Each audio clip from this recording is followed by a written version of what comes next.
Hi, so my exhibition Still Point is currently showing at Nanda Hobbs Gallery in Sydney, and I'd like to just talk a little bit more about the making of this series. So for the last 35 years or so, my studio has really been my private retreat. It's a solitary time in the studio where I'm in dialogue with my paintings and their processes and the meaning. So the objective is that the work is conveyed through that visual language.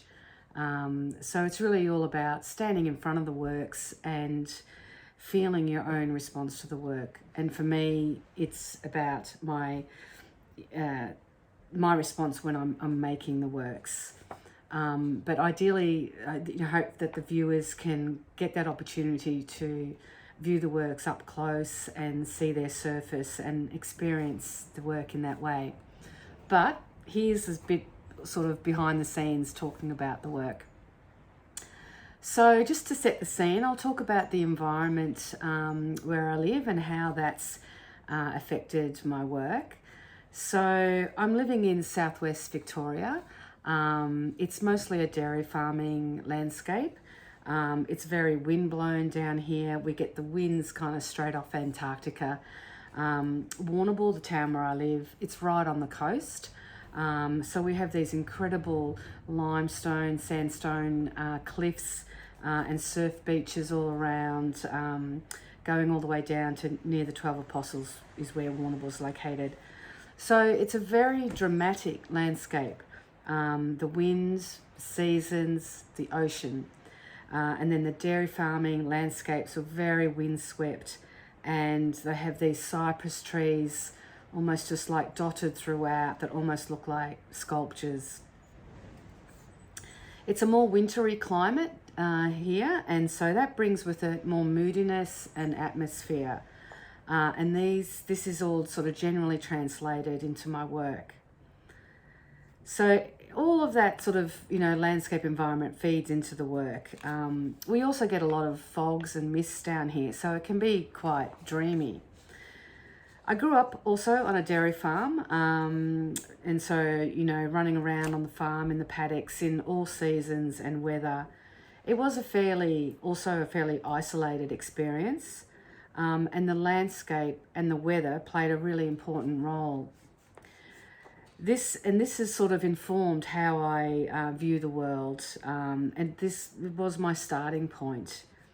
Although I've lived in Melbourne for many years and then moved to Abu Dhabi and Dubai for a long time, and now I've moved back to Warrnambool, it's always been this landscape that's grounded me, and it's been a deeply felt experience.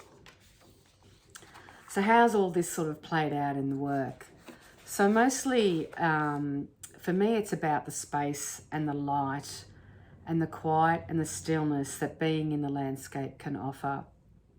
And that's seeped into my subconscious, and it's taught me a way of looking at the world and a way of being, to seek beauty in nature and to be rejuvenated by it, to engage with it and to seek my comfort from it.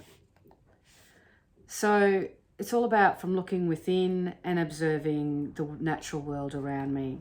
And I weave all of this into it, create a visual language, which for me connects completely to the intuitive and the instinctual, the psychological and emotional, and the spiritual. And so it's like seeking an essence, a balance and a harmony in the work. Ideally, I'm hoping that there is a power conveyed in the work through the most subtle of means, in its quietness and in its stillness. I hope connections can be made, slowing down, enabling you to reach that point of stillness, taking you to that place, to that still point. We're living in such a fast-paced world at the moment, overloaded with information, and so maybe this is all just what's needed as well.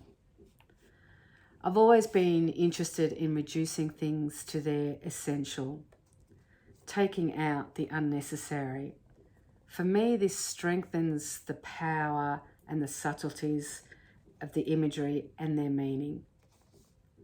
I wanted this series to be more reductive and minimal, taking out the unnecessary, and offer a more ethereal space, a lightness in space, and a sense of calm.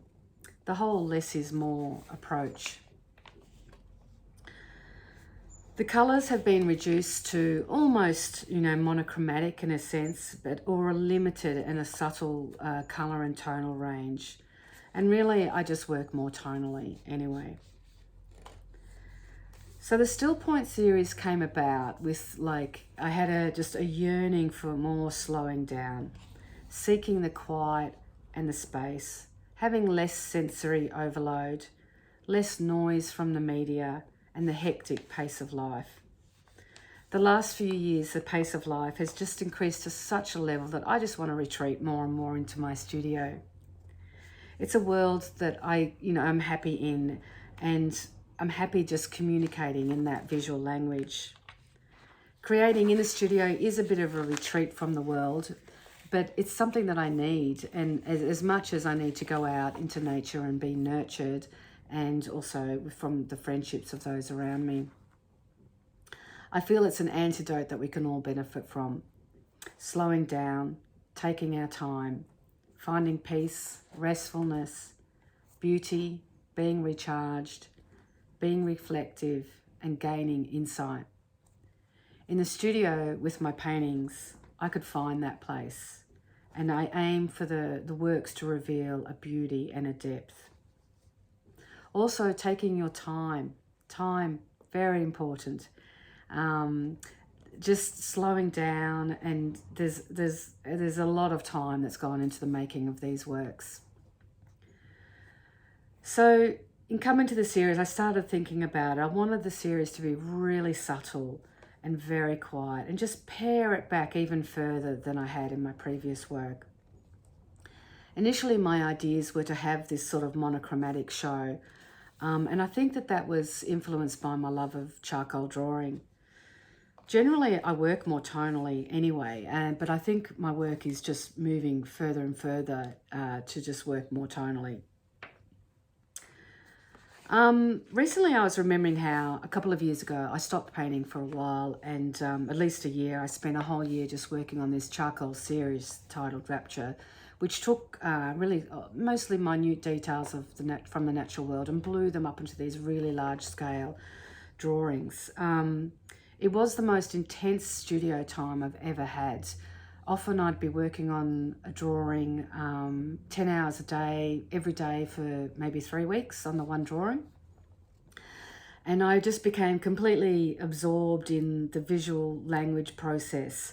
And the marks are just made directly by hand, and just really looking at the relationships of tone, lights, darks, subtle areas, strong areas, the composition.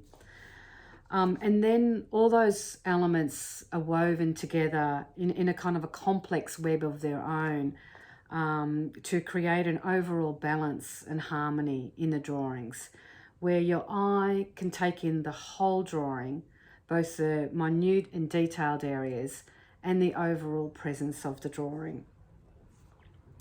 I found also that the visual language really replicated the qualities that I was looking at in the natural world, which was really interesting. But just being in conversation, in the visual language, devoting that year to drawing, it's really helped lead my work down a slightly different path and a bit of a shift, which has led to this Still Point series. So when I came to work on the series, I started with the large painting titled Still Point. And this one, I have to say, I love. For me, the tree sits in a more ethereal, timeless space. It's bathed in a really softened light. There's lots of layers of transparent glazes and subtle tone. And there's lots of light and space around the tree. The tree is very, very detailed, and that invites that closer inspection. The foreground, which you may not notice from afar, is actually also really detailed. But underneath it, there's also loads of gradated layers of tonal work and glazing, which was done prior to the detail work, and then more overworking. I knew I wanted that painting to have that sort of almost feeling of sort of om, just very centered, very still, very calm. And I'm super happy with it, actually. And then that led on to developing more works in that similar vein. In the painting Drift, the other really large painting in the show, there is a hint of morning mist floating across the foreground paddocks. Foggy mornings are quiet, still, and all is softened. The horizons can be endless in a mist-laden landscape. The light draws you in, going further, looking beyond, seeking insight, following your thoughts. A moment of introspection, reflection, stillness from humble and simple experiences in nature can lead to like a depth of knowledge, growth, and communion with the natural world. These works are also paired back into that sort of almost ethereal, ambiguous space. A lot of the recognisable landscape elements have been taken out, and it could really be a tree placed anywhere, so it's more universal. I find also that the neutral backgrounds emphasise the sculptural qualities of the tree, and so that invites that closer inspection, but they also simultaneously offer you this vast space to see beyond. The coastal works, by the time I began working on the coastal works, it was towards the end of the series, and they were initially intended to be pared back to virtually monochromatic works as well. But I intuitively felt like the colour needed to come back in, and but even though it's very subtle. So the way I work is completely following my intuition and instincts, and that just dictates every decision. So the coastal works are more reflective of where I live, but I'm not fussed about realistically portraying them. It's more about the mood and the light and the space and that sense of being there.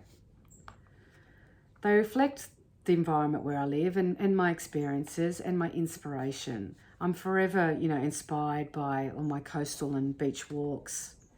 They were a challenge to paint, however, trying to figure out how to convey them. The painting process I found quite difficult, but again, just having to trust my instincts, dive in, bit of trial and error, and eventually I got there with them. So for me, the works are overall, they're sort of inward and reflective as much as they are about responding to the landscape. Still Point is a body of work that conveys a quietness, a stillness. It's calm and peaceful. Ultimately, what we're doing as artists is communicating, how we see the world and what resonates for us. So I'm looking to nature to understand and delve deeper and make sense of our lives, our place in the world, our connections to nature and each other. So by observing and responding to the natural world around me, a visual language that I create translates all of this. And that's where the landscape paintings work as much as metaphor, seeking those deeper meanings and connections as much as they are about what we see and feel when we're in the landscape. My main concerns lie with the harmony and balance of coexisting opposites, the fragilities and strength, the micro, macro, beauty, cycles of growth and decay, the transient, the solid, and the list just goes on and on. The moody landscapes, the effect of light on the landscape, the weather, stillness, and space, they all capture my attention, my awe. I'm moved by them. They resonate with me in a deeply moving way. The balance of opposing forces, the delicate and fleeting, and the strong and grounded has always been a concern in my work. I think that comes from my ongoing and very early concerns, which started by looking for the essence of things, looking beyond, looking for depth and meaning, which I guess comes from trying to find more meaning in our lives, more depth, and how are we all connected to nature, the universe. So, in a sense, asking all the big questions and then breaking it down into these essential elements and looking at that. So a bit about the process of my painting. Generally speaking, my oil paintings are worked on over at least 3 months, often longer, and they're built up slowly and gradually. There are many layers and glazes, and as well as all the minute detail work. Excuse me, it's all transparent paint, and so it starts off very light and washy and just layer upon layer. So again, it's paring things back, taking out what's non-essential. So that's where you get this layering and building over and over, working over and over. Overall, that is aiming to bring depth and light to the work. I want the works to invite you in, and that there is that power through their subtlety. Again, the whole less is more. For me, it's so much more important about how they're painted rather than what is painted. Again, it's the mood and the feeling that says so much more than what the actual subject matter. And also, I'm very interested in the surfaces that I create through my painting. I'm trying to look beyond at the depth and complexity of things, penetrating the unseen beneath surface appearances. It's about my sensitivity and awareness to the world around me, and to imbue these landscapes with that depth of feeling and mood and light, space and atmosphere. There is a level of depth and luminosity that is achieved through meticulously layering up these months and months of glazes. Again, I'm using those transparent colours, building them gradually, as well as in the detailed work. And with the glazes, I'm sort of aiming to achieve that really beautiful depth and those smooth, gradated surfaces. All of this, hopefully, alludes to sort of that sense of the sublime, a quality of transcendence and taking us out of the everyday. So it's all about combining my inner life and my response to the landscapes and translating all of that into my visual language. When I'm in the landscapes, there is a mood, an atmosphere that usually captures my attention. It's something that takes me beyond or elevates me in some way. So it's that I'm trying to capture, and it's that it holds more than just simply the view that you're looking at. So in my paintings, you get these really glassy, smooth surfaces with subtle gradients of colour and tone. And again, they're building light and depth and creating that mood to give you that space. And they're often combined with some really delicate, minute work. And that detail is drawing you in to be intimate and also offering that closeness as well as that vast space. Lately, I love getting lost in the detail work. I've been working with these tiny 10/0 brushes where you can barely see the hairs on the brush, and I have to wear like extra strong glasses when I'm working. And that's all about the micro and the intimate. It's a very calming and therapeutic way of working, especially when I'm listening to really nice music. But I also love just as much the risk-taking and the do-or-die moments in the way that my glazing work happens. The nature of that is that it's actually very frantic. It's really drippy, messy paint. I've usually only got 30 minutes max to work on it because then the paint starts to get too tacky and I can't blend it so well. So I just have to work really fast and really intuitively. And then again, from that sort of like messy blobs of drips of paint, I'm trying to sort of, I don't know, against, in a sense, tame it to a sort of a calm, ethereal, sort of smooth gradations of paint. So that process happens multiple times throughout the painting, letting it dry in between. But I do need good studio mojo and a lot of energy when I'm going to tackle the glazing, because it takes an enormous concentration and effort. So just a bit briefly about the paintings Drift and Still Point, the two large works in the show. I started working on them in a slightly different way to what I usually do. I knew I had a real vision for those works. I knew what I wanted to do, and I thought that required that I needed to work far more on the backgrounds and build them up much more before I started painting in the tree. So there was a lot of time spent with glazing and tonal work before the tree got painted in, because again, I knew the tree I wanted to be super, super detailed to contrast. And I didn't want to have to repaint it many times like I often do in my other work. So it kind of went on halfway through the painting. And also in the foreground, there's lots of really tiny dots and squiggles. It almost looks like a script work, which you may not notice from afar, but you need to get close to the painting because it's done very in close tone and colour. Yeah, so that was sort of how that was done.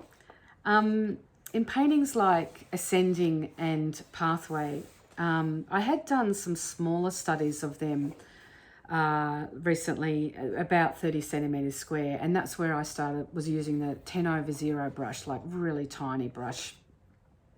And I was painting like literally one dot at a time. Now I knew I wanted to see these works on a much larger scale. So I did try other techniques.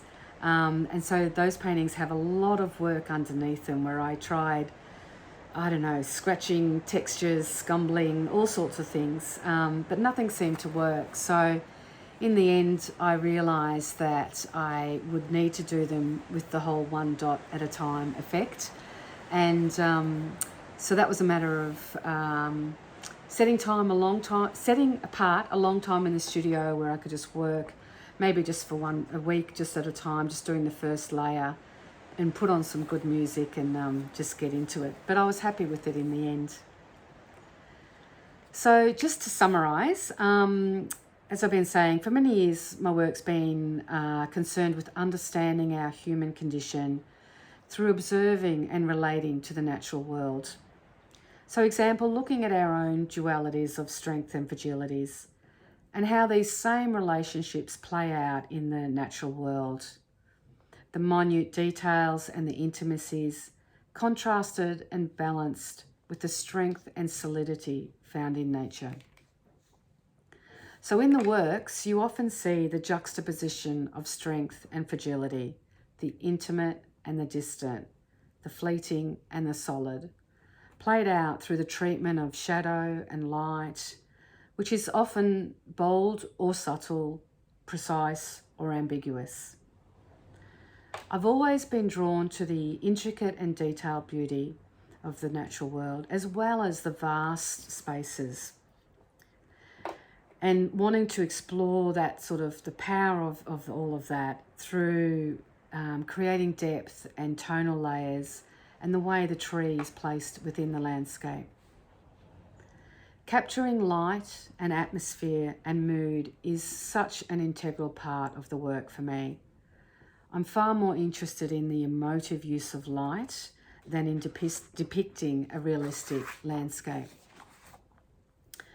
Your visual language is created over time, and at first it's more conscious and analytical until it seeps into your subconscious and just comes naturally to you.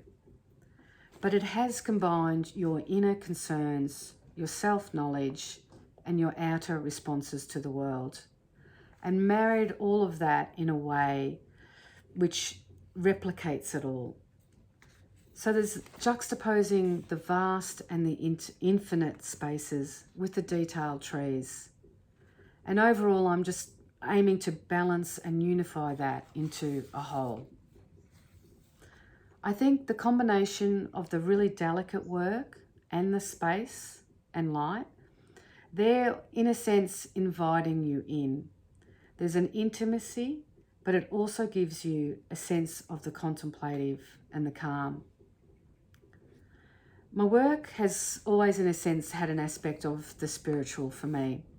And for me, that sense of the spiritual comes from my connections to nature, which I think a lot of artists or a lot of people have. So I'm really just following that path.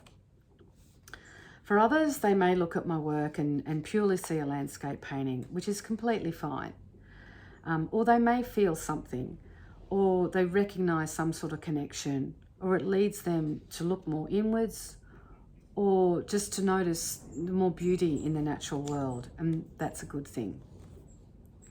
But when I'm making the works in the studio, that is about my own personal relationship and conversation with the making of the work. And that's all process driven. What am I trying to convey and how do I do that? It's only after they're done, when they go out into the world and you reflect, have they achieved what I set out to do? The works have their own personal meaning for me, which may be different to how other people see them, and that's fine. That's outside of me. I think going forward, I'd like to see my work to become even more reductive and to hopefully take it to another level. I think, working as an artist and developing series of new bodies of work, we're always just striving to take it further and improve on it. Anyway, I hope you enjoy the show, Still Point, which is on September 28th to October 14th, 2023 at Nanda Hobbs Gallery in Sydney. Thank you very much. Ta.